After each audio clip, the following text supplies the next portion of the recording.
Kryptos und ISO 20022. Was steckt dahinter?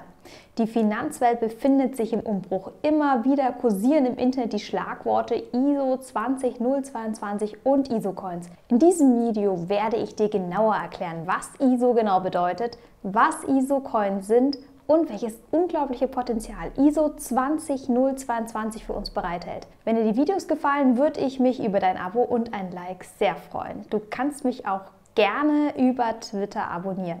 Alle Angaben sind wie immer ohne Gewähr, das ist keine finanzielle Beratung. Klären wir also zunächst die wichtige Frage: Was ist ISO und was ist ISO 20022? ISO steht für die Abkürzung International Organization for Standardization. Auf Deutsch Internationale Organisation für Normung. Die ISO ist wiederum eine Vereinigung verschiedener Organisationen, die Standards erarbeiten.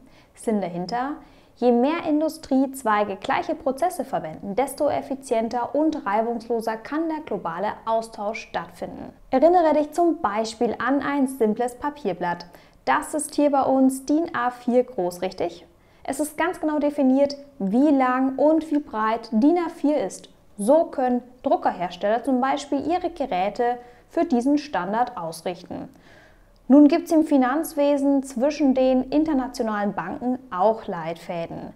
Ein Standard nennt sich der Universal Financial Industry Message Scheme, kurz UNIFI.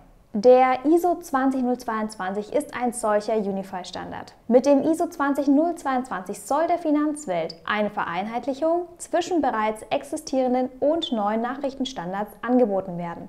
Das ist jedoch nur ein kleiner Ausschnitt dessen, was dieser Standard noch so beinhaltet. Es geht hier noch weit mehr über das rein technische, also die rein technische Umstellung der Datenformatierung hinaus.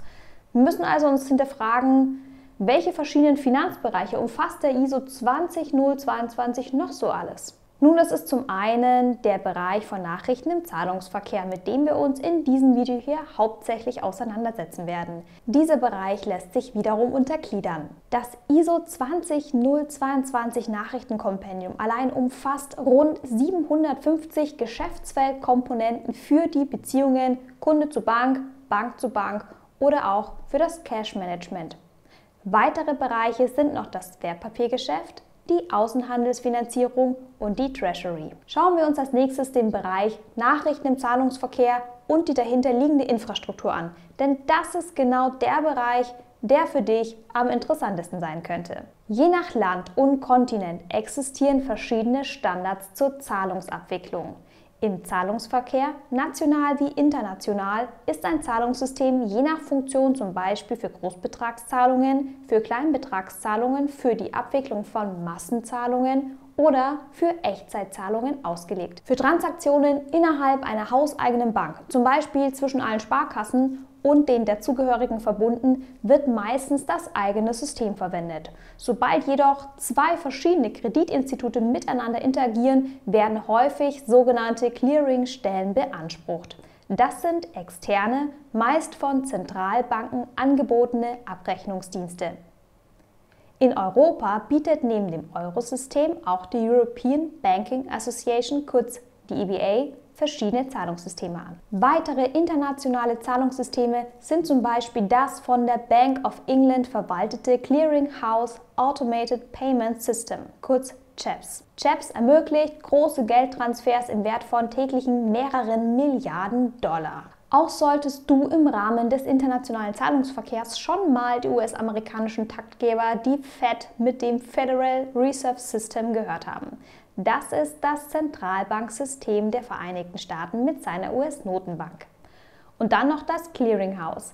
Auch die Fed und das Clearinghouse bieten wiederum verschiedene Zahlungssysteme an. Damit sich die Banken für den Zahlungsverkehr austauschen können, braucht es ein globales Kommunikationsnetz. Zum bekanntesten Telekommunikationsanbieter von Banken gehört SWIFT, die Society for Worldwide Interbank Financial Telecommunication.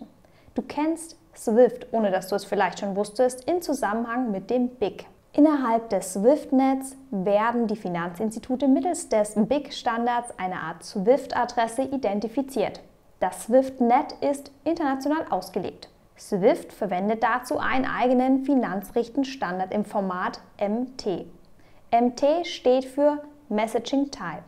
Das soweit die Grundlage für das, was wir jetzt gleich noch miteinander vorhaben. Schwenken wir jetzt also über zum neuen Standard. Was wird durch ISO 20022 im Nachrichten- und Zahlungsverkehr umgestellt? SWIFT sowie weitere bisherige Zahlungssysteme sollen sich durch ISO 20022 vereinheitlichen. Der neue Standard bietet mittels Datenmodelle und Workflows die Umstellung der bisherigen Formate, wie zum Beispiel des MT-Formats, auf ein sogenanntes XML-Format an. Mittels XML-basierter Nachrichten, kurz MX-Nachrichten, können Daten flexibler in eine für Menschen und Computer lesbare Textdatei gepresst werden.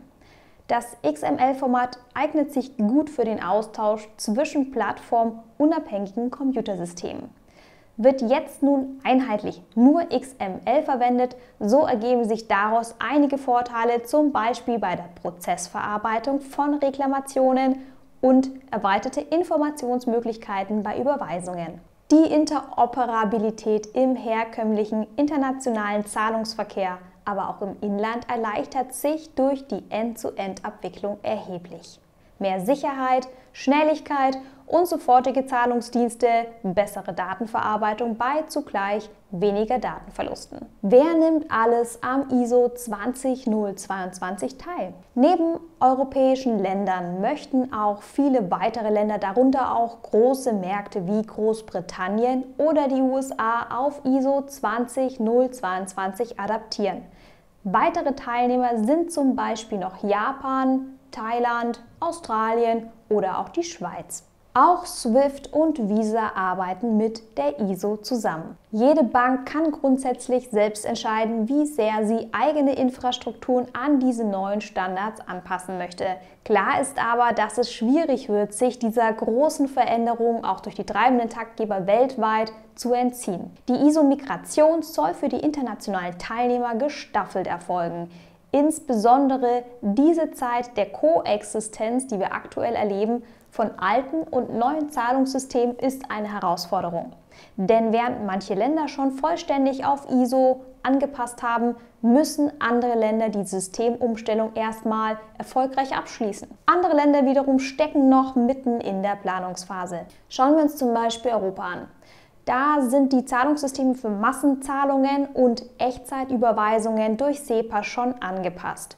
Die Großbetragszahlungssysteme des Eurosystems und der EBA sollten im November 2021 planmäßig nachgezogen haben. XML-Datenmengen sind teilweise wesentlich umfangreicher als ältere Formate.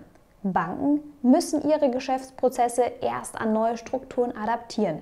Mitarbeiter müssen umgeschult werden, Schnittstellen erneut geprüft werden und so weiter. Die ISO-Migration nimmt systemische Auswirkungen an und das braucht Zeit. Daher auch diese ganze Koexistenz. Diese Zeit ist jedoch sehr knapp.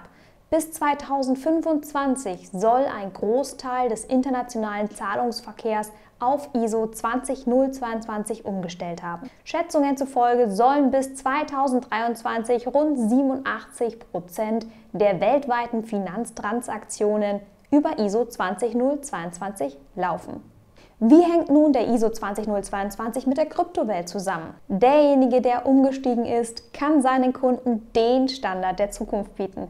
Mit neuen digitalen Innovationen und speziellen Produkten kann nun herumexperimentiert werden. Jetzt ist die Zeit, in der diese Partnerschaften geschlossen werden können und diese Pläne dafür geschmiedet werden. Und hier kommt jetzt eben auch die Distributed Ledger Technologie, die DLT und die Kryptowelt ins Spiel. Der ISO-Standard dient lediglich als Türöffner zur neuen digitalen Finanzwelt. Eine ISO-konforme Krypto-Plattform kann Banken nämlich die Tür öffnen. Die Tür, durch die traditionelle Systeme durchgehen können, zu den neuen Systemen schließlich hin. Die dezentrale Infrastruktur von Blockchain-Technologie und Co. ermöglicht neue Lösungsansätze hinsichtlich Effizienz, Transparenz, Schnelligkeit und für vieles mehr. In den letzten Jahren hat sich über Twitter und Co. ein Schaubild hartnäckig verbreitet.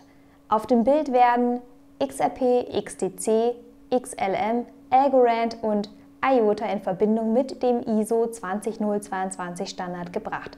Doch Vorsicht! Interpretieren lässt sich in ein Bild immer sehr viel. Hier könnten es auch lediglich nur mögliche Querverbindungen über die einzelnen Partnerschaften sein, die dargestellt sind. Mein YouTube-Kollege von IOTA Talk hat übrigens auch ein super Video speziell zu ISO und IOTA gemacht. ISO 20022 kompatible Kryptos können die Interoperabilität zum zentralen Finanzsystem vereinfachen. Die Wahrscheinlichkeit, dass eine Bank solche Projekte als Partner bevorzugt, kann sich dadurch erhöhen. Im Gegenzug heißt das jedoch nicht, dass andere Kryptoprojekte nicht akzeptiert oder adaptiert werden könnten. ISO-Kompatibilität ist in diesem Fall ein weiterer Pluspunkt für solche Tokens. Schauen wir uns jetzt doch mal diese ganzen einzelnen Verbindungen auf diesem Bild an.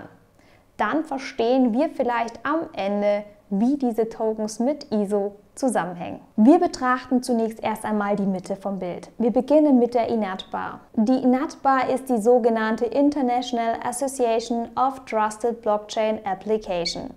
Dem Blockchain-Verband gehören zahlreiche große Stiftungen und Unternehmen an, die alle aus Bereichen wie Recht, Finanzen oder Bildung die weltweite DLT-Akzeptanz fördern möchten. Die INATBA gehört zu den Organisationen, die wiederum mit der ISO kooperieren. Daher an dieser Stelle die Verbindung zwischen ISO 20022 und dem Blockchain-Verband INATBA. Zu den teilnehmenden DLT-Netzwerken der INATBA gehören unter anderem die IOTA Foundation, Algorand, die Cardano Foundation, Quant, Swift, R3 oder VeChain, nur um einfach mal ein paar zu nennen. Hier also zum Beispiel die Verbindung zu IOTA und Algorand. Andere Mitglieder sind im Schaubild auch mit aufgeführt, wie zum Beispiel Accenture, Swift oder SAP. Bewegen wir uns jetzt also als nächstes in Richtung Stellar XLM. Bei den Gründungsmitgliedern der INATBA wird auch Ripple Labs und IBM mit aufgelistet. IBM arbeitet wiederum seit 2017 mit Stellar zusammen, um internationale Echtzeitzahlungen für Banken zu verbessern. Hier also vielleicht wiederum die Verbindung zu Stellar und dem XLM-Token. Hyperledger Fabric ist ein Open-Source-Projekt der Linux Foundation. IBM unterstützt dieses Projekt wiederum sehr. Die IBM Blockchain-Plattform bietet eine kommerzielle Weitergabe von Hyperledger Fabric mit sämtlichen Tools und Unterstützungen für den Aufbau und den Betrieb einer Blockchain-Lösung an. Hier also wiederum die Verbindung zwischen IBM, Stellar, Hyperledger Fabric und XLM. Bewegen wir uns auf dem Schema weiter Richtung Süden, so kommen wir langsam zu XDC und Co. Aus meinem Video zu Xinfin und dem nativen XDC-Token hast du vielleicht schon erfahren, dass das Netzwerk kompatibel mit dem ISO 20022 Messaging-Format ist. Auch die Verbindung zum privaten Corda-Netzwerk von R3 zum XDC-Token von Xinfin besteht. Denn 2020 wurde XDC als erster Token auf dem Corda-Netzwerk von R3 eingeführt. Schau dir auch dazu gern nochmal für mehr Details mein XDC-Video an. Das hybride Protokoll von Xinfin ist ursprünglich aus einer Fork von Ethereum und Quorum entstanden. Daher auch der Bezug zum privaten Quorum-Bankennetzwerk. Quorum wurde von der amerikanischen Großbank JP Morgan entwickelt. Über das Peer-to-Peer Trade Finex können Investoren Verträge abschließen und Kapital gerade auch im Bereich von langfristigen Infrastrukturprojekten transparent sichern. Kapital wird per XDC erworben, Vermögenswerte werden tokenisiert.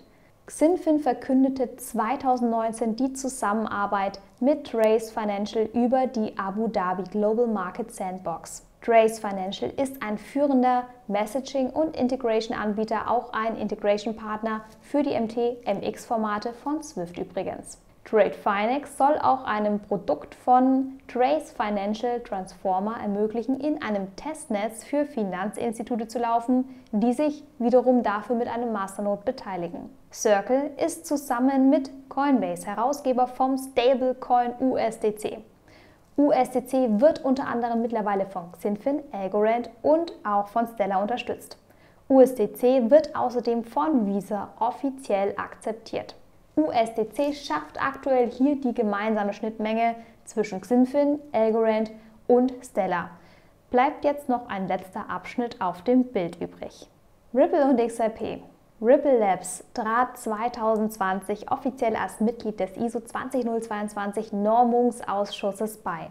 Ripple gab dabei auch bekannt, dass es damit das erste Mitglied sei, welches sich vollständig auf die DLT fokussiere. Durch diese Verbindung bietet sich für Ripple die Chance, den globalen Zahlungsverkehr mitzugestalten, mit anderen Protokollen zusammenzuarbeiten und einen wachsenden Kundenstamm zu gewinnen. Das Interledger-Protokoll ist ein Open-Source-Projekt, welches Zahlungsnetzwerke miteinander verbindet. Ripple verwendet das Interledger-Protokoll, um damit Transaktionen zwischen verschiedenen Hauptbüchern nahtloser zu ermöglichen. XRP ist der Token, der dem Zahlungsnetzwerk von Ripple zugrunde liegt und die systemeigene Kryptowährung auf dem XRP-Ledger. Der XRP-Ledger ist ein Open-Source-Protokoll, das RippleNet befindet sich wiederum auf dem XRP-Ledger. Schlussendlich, diese Verbindungen sind unendlich. Ich hoffe, dass ich damit einfach mal so die wichtigsten Verbindungen, die auf dem Schema zu sehen sind, erwähnt habe. Das sind alles mögliche Interpretationen. Die Beziehung von Kryptoprojekten untereinander ist wie ein Fass ohne Boden. Spannend wird es von uns dann in den nächsten Jahren nach der vollständigen ISO-Migration sein, welche Banken zum Beispiel uns dann welche neuen Dienste anbieten könnten. Diese Zeit ist unglaublich faszinierend. Finanzwelt, ISO und Krypto vielleicht gemeinsam. Wer hätte das noch zu Bitcoins Anfängen ahnen können? So, und damit sind wir auch schon wieder am Ende angekommen. Falls du Fragen hast oder Feedback, kommentiere einfach unter dem Video. Was hältst du von Krypto und ISO-Standards? Ich hoffe, dir hat das Video gefallen. Wenn ja, würde ich mich einfach riesig über ein Like, ein Abo und eine Donation von dir freuen. Damit kannst du direkt meinen Kanal unterstützen und mir helfen, die Videos für dich noch besser zu machen. Wenn du noch mehr über die ISO-assoziierten Coins erfahren willst, schau dir auch gerne meine anderen Videos dazu an, zum Beispiel von IOTA, Xinfin XCC oder von Algorand. Folg mir auch gern über Twitter, um auch unabhängig von meinen Videos auf dem Laufenden zu bleiben. Danke dir für deine Unterstützung, ich freue mich riesig. Ich bin Miss Krypto von Kryptos fasziniert. Wir sehen uns bald. Bis zum nächsten Mal. Tschüss.